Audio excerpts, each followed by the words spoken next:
요즘 주식시장에서는 사물놀이 장세라는 표현이 유행을 하고 있다고 합니다. 사면 물리고 놀면 이긴다라는 표현인데요. 이걸 좀 무슨 이야기인가 곰곰이 따져봤더니 그러니까 손을 좀 빨리게 놀리라라는 이야기인 것 같습니다. 빠른 순환매 장세 어떻게 하면 조금 더 빠르게 한번 대응을 해볼 수 있을지 이분과 시장 변수도 체크해보고 투자 대응 방법까지 함께 정리해보도록 할게요. 상명대 DNA랩 황세윤 개곤연구위원 전화 연결돼 있습니다. 안녕하세요. 네네, 안녕하세요. 예, 코스피 진단부터 들어보겠습니다. 외국인이 돌아오는가 싶더니 다시 외국인과 기관 손잡고 나가는 모습까지 연출이 되고 있는데요. 지금 시장 네네. 어떻게 판단하고 계시는지 궁금합니다. 네네, 일단 외국인들은 굉장히 중요한 역할을 하는 그런 투자자 그룹이라고 봐야 될 텐데, 당분간은 외국인들이 본격적인 자금 유입세를 보이기는 어려울 가능성이 높다고 봐야 될 것 같아요. 뚜렷한 주가 상승 요인을 찾기가 어렵다라는 것이 이제 전반적인 시장에 대한 평가가 될 것 같고요.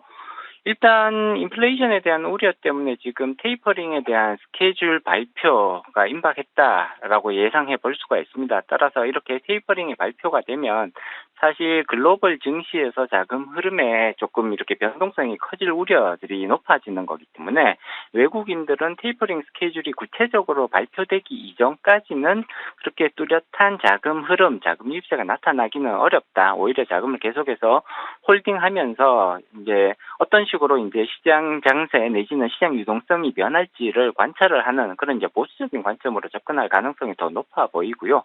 그렇기 때문에 테이퍼링이 구체적으로 그 스케줄이 발표된 이후가 되어야만 비로소 외국인들의 자금 유입세가 본격화될 가능성이 있다. 이렇게 예상을 해볼 수가 있죠. 그리고 경기 측면에서 봤을 때 델타 변이가 여전히 이제 굉장히 확산세를 이어가고 있고 그다음에 사망자도 꾸준하게 계속해서 증가 추세를 보이고 있단 말이에요. 이런 것들이 결국은 경제 활동을 위축시키는 요소가 될 수 있고요. 결국 경제 성장률에 부정적인 영향이 나타날 가능성을 예상해 볼 수가 있습니다. 이런 점을 감안을 하면 뚜렷한 상승 흐름을 찾아가기는 당분간은 좀 어렵지 않을까. 9월까지는 횡보세를 이어갈 가능성을 더 높게 예상을 해볼 수 있을 것 같고요. 일단 델타 변이의 이런 확산세가 어느 정도 이제 조금 진정세를 보이는 그리고 또 이제 테이퍼링이 구체적으로 이제 스케줄이 발표가 되어서 투자자들이 이런 스케줄에 따라서 이제 유동성 축소 조치들이 이루어지겠구나에 대해서 어느 정도 불확실성이 해소된 이후 10월 정도는 가야 반등이 나타날 수 있지 않을까 이렇게 예상하고 있습니다. 시황에 대해서 보수적으로 말씀을 해주셨네요. 9월까지 네네. 횡보 장세에 대해서 예상을 하셨고 찬바람 불면 시장도 조금 더 나아지지 않을까라는 전망 얘기를 해주셨습니다. 자, 그런가 하면 7월 말이었죠. 미국의 2분기 국내 총생산은 GDP 성장률이 예상치를 크게 하회하면서 경제 성장 피크아웃 우려도 커지고 있는 것 같은데 미국 경기 전망은 어떻게 가져가세요? 네, 일단 2분기 성장률은 시장의 기대에 많이 못 미쳤던 것이 사실이죠. 이제 2분기 미국 GDP 성장률을 연율로 보면 6.5% 발표가 되었거든요. 분기 성장률로 보면 1.6% 정도 되는 건데, 이거는 월스트리트 전문가들의 예상을 상당히 크게 밑돈 결과라고 볼 수가 있습니다. 보통 블룸버그 통신이나 다우존스 같은 데서 발표되는 숫자들을 보면 전망치는 8.4% 정도 나왔었거든요. 근데 실제로는 6.5%가 달성이 되온 거니까 거의 2% 가까이 지금 전망치를 밑도는 결과라고 볼 수가 있습니다. 따라서 일부에서 지금 이제 이게 너무 낮아진 것이 아니냐라는 실망감이 표출되고 있고 오히려 이제 경기가 고점을 지금 이제 지나가는 것이 아니냐 이런 우려들이 커지고 있는 것이죠. 3분기를 보면 사실 경제 성장률이 더 떨어질 가능성이 높아 보이기는 합니다만 그럼에도 불구하고 이 6.5%라는 성장률이라는 것은 여전히 양호한 수준으로 평가할 필요가 있을 것 같거든요. 1분기에 6.3%를 기록을 했고요. 2분기에 조금 기대치는 못 미쳤지만 6.5% 굉장히 양호한 성장률을 보였다는 것은 사실입니다. 따라서 이렇게 경기 회복세가 계속해서 이어지고 있다라는 점을 더 중요하게 평가할 필요가 있을 것 같고요. 3분기에는 6.5%를 달성하지 못할 가능성이 높지 않을까 이렇게 전망을 하고는 있습니다만 그렇다고 해서 이게 많이 큰 폭으로 떨어질 가능성도 제한적이라고 봐야 될 것 같거든요. 그리고 4분기 정도에는 다시 또 반등할 가능성은 충분히 예상해 볼 수가 있습니다. 그렇기 때문에 현재 고점 우려가 나오는 것은 다소간 너무 좀 이제 성급한 우려가 아니냐라는 평가를 내릴 수가 있을 것 같고요. 특히나 중요한 부분이 미국의 개인 소비 지출이 11.8% 지금 증가한 걸로 나오고 있거든요. 소비자들이 체감하고 있는 경기 회복세는 상당히 뚜렷해지고 있다는 것을 의미하는 것이기 때문에 이런 부분, 이런 추세가 3분기와 4분기에도 계속해서 이어질 가능성이 오히려 더 높다는 점을 감안을 하면 전망치에 비해서는 떨어진 것은 사실입니다만 여전히 양호한 편이다라는 평가가 오히려 더 합리적이라고 볼 수 있죠. 경기에 대해서는 3분기는 주춤, 4분기는 반등이 가능하지 않을까라고 전망을 하고 계셨고, 그렇다면 당장 다가올 3분기에 대한 이야기 한번 더 구체적으로 나눠보고 싶습니다. 3분기는 고물가, 저성장이 동시에 나타나는 이른바 미니 스태그플레이션이라는 우려도 나오고 있거든요. 이에 대해서는 어떤 의견이시죠? 네네, 일단 스태그플레이션이라고 부르기에는 조금 적합하지 않다라고 저는 개인적으로는 평가를 합니다. 물가 부담은 계속해서 높은 수준을 유지하고 있는 것이 사실이죠. 물가 상승률은 3분기까지 계속 높은 수준을 이어갈 가능성이 높다고 봅니다. 이제 우리나라도 그렇고요. 그다음에 이제 미국도 마찬가지일 텐데 우리나라는 7월 같은 경우 소비자 물가가 이제 2.6% 지금 상승을 했거든요. 그리고 3분기까지 비슷한 수준의 인플레이션이 예상이 됩니다. 그리고 미국에서도 지금 이제 4%가 넘는 인플레이션이 3분기까지는 쭉 이어질 가능성들이 지금 예상되고 있는 거기 때문에 일단 인플레이션 측면에서 봤을 때는 이제 상당히 높게 계속해서 유지될 가능성, 떨어진다고 하더라도 최소한 4분기는 지나가야 인플레이션이 조금 하향 완전화가 될 가능성들이 있지 않겠느냐 이렇게 지금 보고 있는 건데 이제 중요한 부분은 경제 성장률과 관련된 부분이라고 볼 수 있겠죠. 3분기는 분명히 2분기에 비해서 경제 성장률이 다소간 떨어질 가능성이 높다고 볼 수가 있습니다. 우리나라 같은 경우에는 지금 이제 2분기, 1분기보다 2분기가 경제 성장률이 낮았죠. 그리고 아마 3분기는 2분기보다 경제 성장률이 조금 더 떨어질 가능성이 높아 보입니다.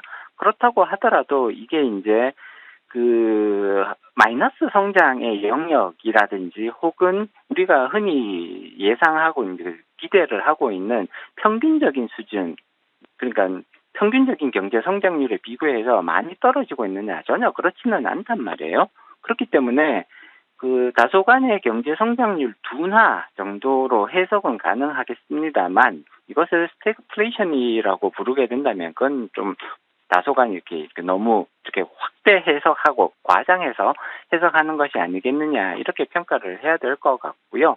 물가 성장 그러니까 인플레이션이 높은 상태에서 다소간 성장률이 둔화되는 정도이기 때문에 스태그플레이션이라고 부르기에는 적합하지 않다. 이렇게 이제 진단을 내리는 것이 합리적일 것 같습니다.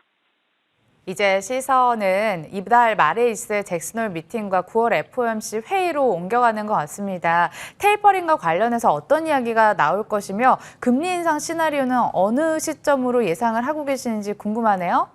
네, 일단 이제 시장에서는 잭슨홀 미팅에서 어떤 이야기들이 나올지 지금 이제 관심들이 집중이 되고 있죠.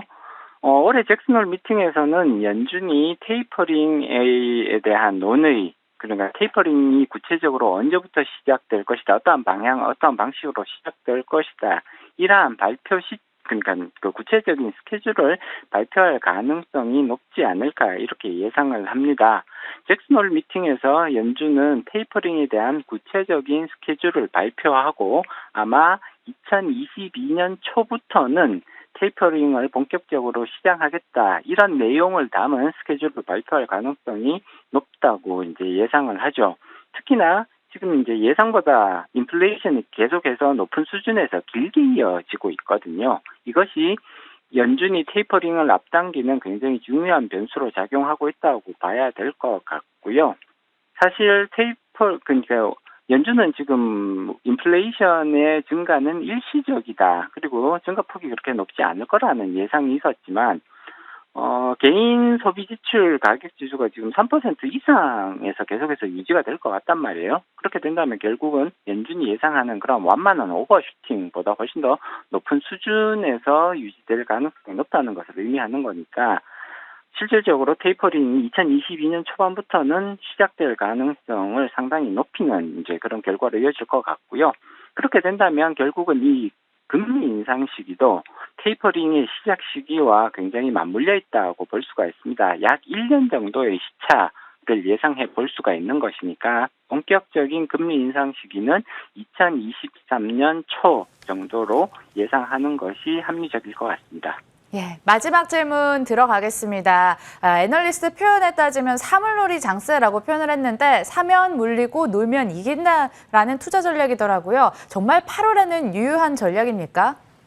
네, 일단은 이제 저는 개인적으로는 그러한 전략에 조금 동의하고 있는 상황이고요. 앞서도 말씀드렸듯이 현재로서는 주식시장에서 뚜렷한 상승 요인을 찾기가 상당히 어려운 장세다 이렇게 말씀드릴 수가 있죠.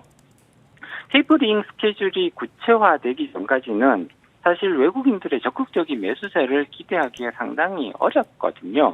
이거 자체로도 이미 주식시장이 횡보세를 보일 가능성들이 높다라는 점을 시사를 하고 있는 것이고요. 그다음에 델타 변이 확산 때문에 경제활동 위축도 최소한 8월 말까지는 계속될 가능성이 높아 보입니다. 이러한 점도 결국은 주가 상승 모멘텀을 제약하는 요소가 될 수밖에 없거든요. 따라서 8월달 그리고 아마 9월달까지는 이런 모습들이 계속 이어지면서 횡보세를 보이는 좀 지루한 장세가 이어질 가능성이 높다고 예상해 볼 수가 있습니다. 그렇기 때문에 만약에 시장이 그러한 횡보세를 계속해서 이어나갈 가능성이 높다는 것에 동의할 수 있다면 그러면 당연히 잠깐 쉬어가는 전략 네. 우리가 충분히 생각해 볼 수가 있는 것이고요. 또 한편으로는 꾸준하게 우량주를 조금씩 분할 매수를 해서 쌓아두는 네. 그러한 전략, 이 두 가지 방향성에서 투자 전략을 고민해 볼 수 있지 않을까 그렇게 말씀드릴 수 있겠죠. 예, 이 전략까지 들어봤고요. 상명대 DNL의 황세훈 개건연구위원과 인사 나누면서 빨간맛 1부도 여기서 마치겠습니다. 시청해주신 여러분 고맙습니다.